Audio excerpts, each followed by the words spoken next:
नमस्कार, मैं आपके साथ विभा उपाध्याय और आप देख रहे हैं न्यूज़ 18 बिहार झारखंड का डिजिटल प्लेटफॉर्म। पश्चिम बंगाल में बीजेपी नेता शुवेंदु अधिकारी के करीबी और उनके पीए चंद्रनाथ रथ की हत्या ने सियासी गलियारों में जैसे भूचाल ला दिया हो। शुरुआती जांच में जो खुलासे हो रहे हैं वो इस वारदात को किसी प्रोफेशनल और बेहद सुनियोजित साजिश की तरफ इशारा कर रहा है। नकली नंबर प्लेट, मिटाए गए चेसिस और इंजन नंबर, बिना नंबर की बाइक, हेलमेट पहने शूटर और विदेशी पिस्टल जैसे हथियार, हर सुराग यही कह रहे हैं कि हत्यारे पूरी तैयारी के साथ थे और अपने पीछे कोई सबूत नहीं छोड़ना चाह रहे थे। अब सवाल ये उठ रहा है कि आखिर चंद्रनाथ रथ की हत्या के पीछे कौन है और क्या ये सिर्फ एक हत्या नहीं बल्कि एक बड़ा राजनीतिक संदेश देने की कोशिश भी थी।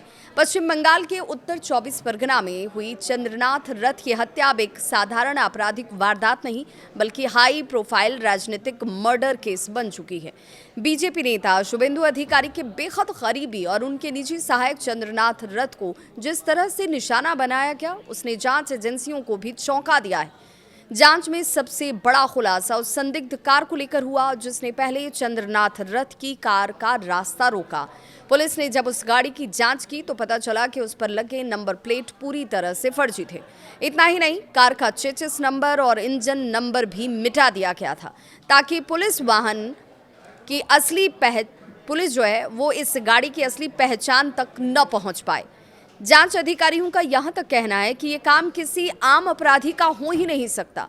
जिस बारीकी से सबूत को मिटाने की कोशिश की गई उससे साफ है कि हत्या पूरी प्लानिंग के साथ की गई। पुलिस अब इस एंगल से भी जांच कर रही है कि क्या इस हत्याकांड में सुपारी किलर या प्रोफेशनल शूटर शामिल थे। घटना बुधवार रात करीब 10:30 बजे की बताई जाती है। चंद्रनाथ रथ कोलकाता से अपने घर मध्यम ग्राम लौट रहे थे और तभी डोलतला और मध्यम ग्राम जो चौमाथा है उसके बीच दोहरहिया इलाके में उनकी कार को पहले से एक छोटी चौपहिया गाड़ी की तरफ से रोका जाता है। इसके तुरंत बाद बाइक सवार हमलावर वहां पहुंचे और बेहद करीब से ताबड़तोड़ फायरिंग शुरू कर दी। पुलिस के मुताबिक हमलावरों ने 6 से 10 राउंड फायरिंग की है। गोलीबारी इतनी अचानक हुई कि रथ को संभलने तक का मौका नहीं मिला। उनके ड्राइवर बुद्धदेव बेरा भी इस हमले में घायल हो गए और फिलहाल अस्पताल में भर्ती हैं। घटनास्थल से खाली कारतूस और जिंदा गोलियां बरामद हुई। शुरुआती फॉरेंसिक जांच में शक जाहिर किया गया कि हमलावरों ने अत्याधुनिक ग्लॉक 47X पिस्टल का इस्तेमाल किया। पुलिस अधिकारियों का ये कहना है कि ऐसे हथियार आम अपराधियों के पास नहीं होते हैं।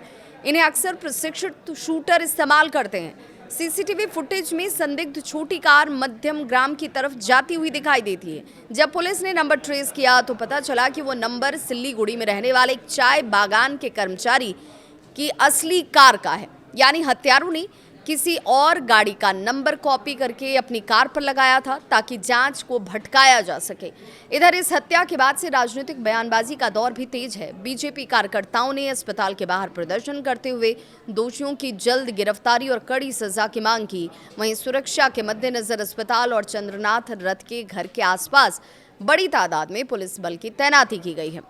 लेकिन इस पूरे घटनाक्रम के बीच सबसे ज्यादा चर्चा चंद्रनाथ रथ की मां के बयान की हो रही है।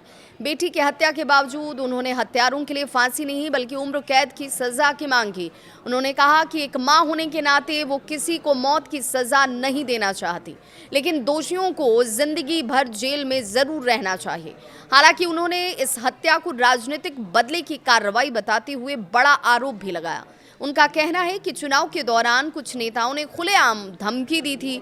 नतीजों के बाद बीजेपी कार्यकर्ताओं को कोई बचा नहीं पाएगा। अब उनका दावा ये है कि वही धमकियां सच साबित हो रही हैं। फिलहाल सीआईडी, फॉरेंसिक टीम और कई पुलिस टीमें अलग अलग एंगल से जांच में जुटी हैं, लेकिन सबसे बड़ा सवाल अब भी वही कि क्या चंद्रनाथ रथ की हत्या सिर्फ एक व्यक्ति की हत्या थी या फिर बंगाल की राजनीति में डर और संदेश देने की एक बड़ी साजिश। इसे लेकर आपकी क्या है राय? अपनी राय कमेंट सेक्शन में जरूर साझा करें।